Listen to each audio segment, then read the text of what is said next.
Hello, welcome to another edition of the Pace Report. I'm Brian Pace, reporting live here at the Jazz Standard here in New York City. Guitarist Tom Guarna has really taken the music world as well as the jazz scene by storm.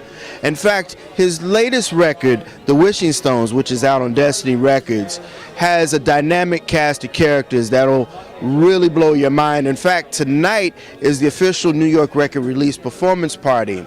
In fact, tonight you're going to witness and hear and see the new music, and his band features the great Jon Cowherd on piano as well as keyboards, John Patitucci on bass, as well as the legendary Brian Blade on drums.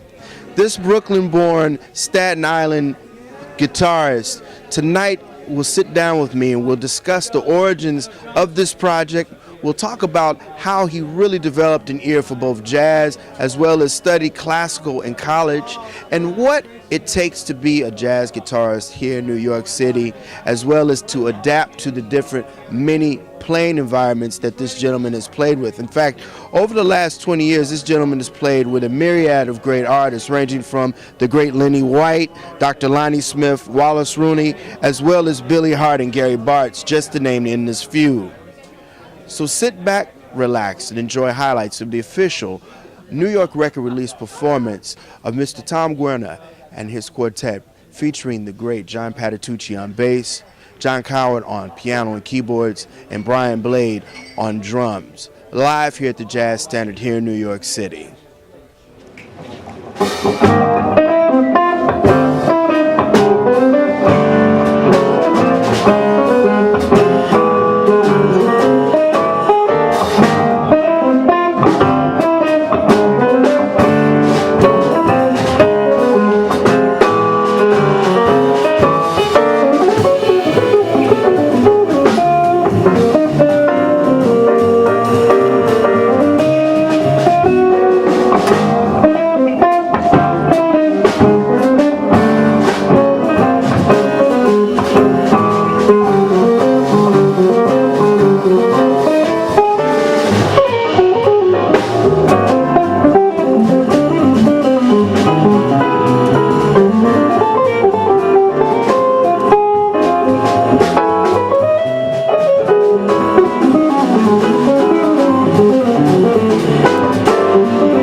You know, a few minutes ago, you brought up something before we started this interview. It's been a minute. The last time we were together was with Lenny White for Anomaly. And I came across this because I said, man, this guitarist is out of sight. And I was like, wait a minute. I had to do a double take because this album you put together a stellar lineup. I mean, you've got Jon Patitucci, Jon Cowherd, and you got Brian Blade. How did this come about? Well, I had spoken to, the record is out as on the label Destiny Records. So I connected with the label first, the gentleman from the label, and we discussed the possibility of me doing a recording. And when it started to move forward, I knew the band that I wanted to use would be Brian, Jon Cowherd, and Jon Patitucci. And so I had played with Jon Cowherd a bunch of different bands, and he had been playing on and off in my band for a while, and we've been, kind of playing with each other in multiple projects. And through Jon Cowherd, I approached Jon. I said, hey, do you think Brian may be interested in playing some of this music, if we record it? And he's like, yeah, I think so. So we wound up meeting. I wound up getting to meet Brian through Jon, and sent Brian some of the music. And he liked it, and he agreed to do it. And, he was free. Jon Patitucci, on the other hand, I know for a long time. I know Jon for about 20 years. But we haven't really made any music together. And we've been talking about it for years. So this opportunity came up. And, it was almost like a built-in band. Like,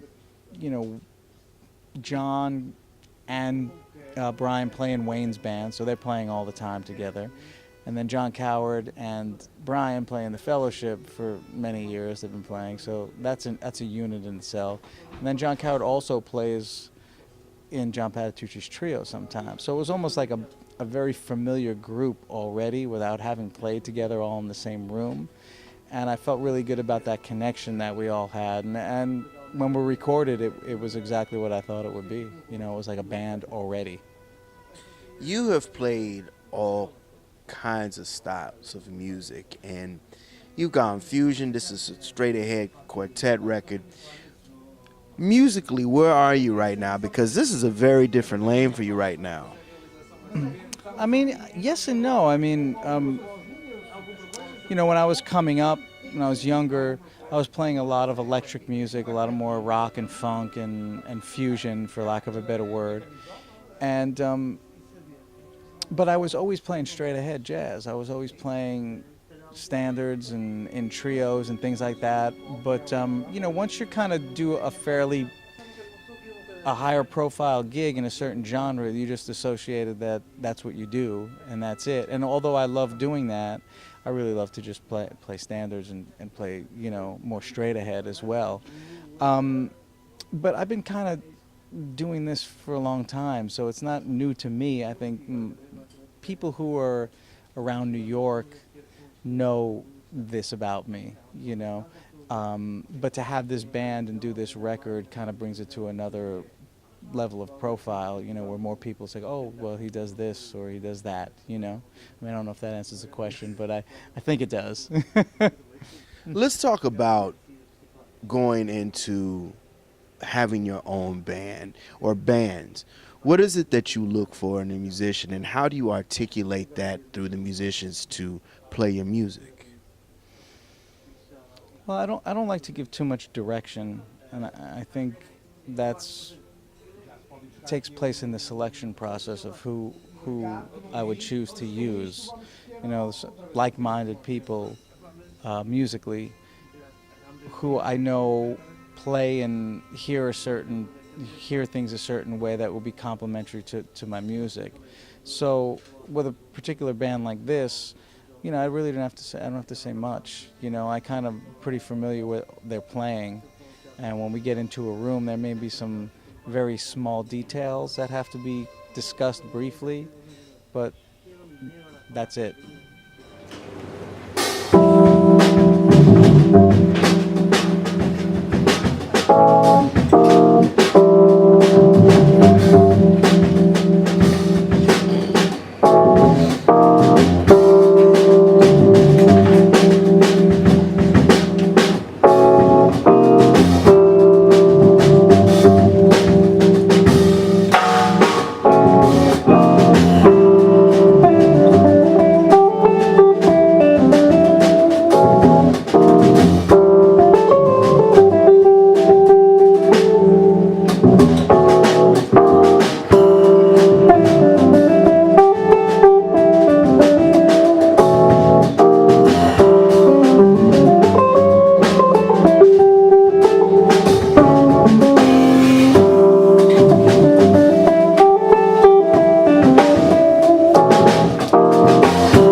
grew up Staten Island by way of Brooklyn. Yes, sir. And I got to ask you, you've come a long way listening from the great rock greats to jazz. How did you fall in love with this music? With jazz music? Well, like I said previously, I grew up playing rock and funk. My dad was a guitarist who was like into Hendrix and Jimmy Page and all kinds of like Roy Buchanan and Chet Atkins, and so I was exposed to a lot of different music when I was younger. And he got into like Joe Pass and guys like that. So there was some jazz in the house. But when I was around 17, relatively late, or 18, I heard. What was the first thing I heard? I actually heard "Cooking at the Plug Nickel." Was the first one, and it's a strange thing. I was giving guitar lessons to a guy, and he was basically just a rock player. And he's like, "Man, have you ever heard this Miles record?" I said, "No," and my student turned me on to it. And then from there, I was like, "Wow!" So then I started really kind of delving into more Miles repertoire, and then I got into Coltrane, and then I started working backwards and into like Duke Ellington and Monk and Bud Powell. And then I got into the guitarists. The gateway guitarist for me to get me into jazz was Allan Holdsworth. I was listening to a lot of rock guitar players, Robin Ford, Jimmy Page, Hendrix, players like that. And then when I heard Allan Holdsworth, that really kind of messed me up. And that kind of led me to other things. I started listening to Joe Pass a little bit more. That led me to Jim Hall, Charlie Christian and Wes and all those players. And that's kind of how it happened.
Joe Pass, Jim Hall, those two guitarists, you know, the thing I loved about them, and in fact I interviewed Jim Hall right before he passed, less is more with him and those guitars.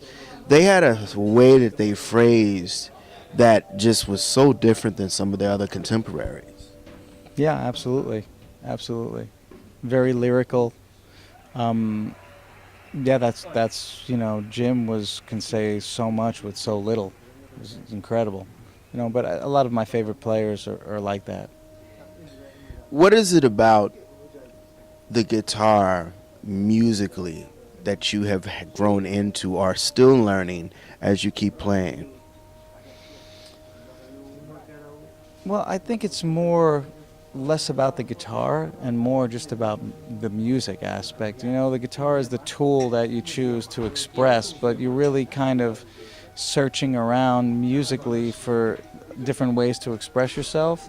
And I think as far as the instrument is concerned, when you're trying to express or stretch out and to expand your palette of expression, you do run into technical issues and things that have to be addressed to allow you to be able to get to that point where you could express and say what you want to say. Which do you prefer? Do you prefer playing with a quartet? Do you prefer playing with an organ trio? Because guitar is very instrumental with the history of jazz music with the organ trio. Yeah, well, actually, my first record for Steeplechase, I did 5 records, I think, for Steeplechase. My first one was an organ trio record. So I enjoy all configurations. I mean, I love to play in quartet situations where there's piano and guitar together, especially with piano players who are sensitive to guitar players. I mean, I don't just like to play lines, I like to comp too, and to find piano players who are complementary of that. There are very few and far between. There's so many great piano players, but it really kind of whittles down to just a few when there's guitar and piano on the stage at the same time. But I love to play trio. I think in my mind, one of my next projects is definitely to do a trio. Just bass, guitar, and drums. From my understanding, you studied classical while you were in school. I did. What did the classical training do to you musically, and how do you play it as a jazz guitarist now? Well, with classical music, I was studying some composition, and I learned the mechanics of music from learning classical music, theory, how everything fits together, following scores, learning about scores, orchestration, things like that. I feel very fortunate to have learned that way early, because the jazz vocabulary made a lot more sense to me on a theoretical level quickly, how music and all of that stuff fit together. Not necessarily being able to play the language and speak, that's a whole nother aspect of study that is a lifetime of work, of course.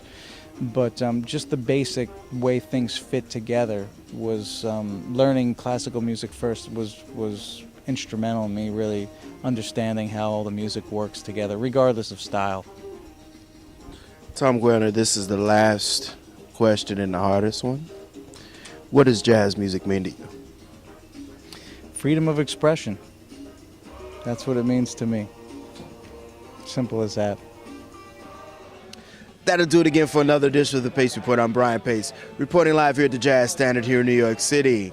Make sure you go out and support and buy Tom Guarna's latest release, The Wishing Stones, which is available on the Destiny Records imprint. I'd like to personally thank the legendary Tom Guarna for his time, as well as members of his band, John Patitucci, Jon Cowherd, as well as Brian Blade. Also, I'd like to personally thank the staff and management at the Jazz Standard for the warm hospitality. As always, please visit my website, www.thepacereport.com, for my weekly column, as well as my past segments. Until next time, remember, if it's in the groove, it'll make you move. Until next time, peace.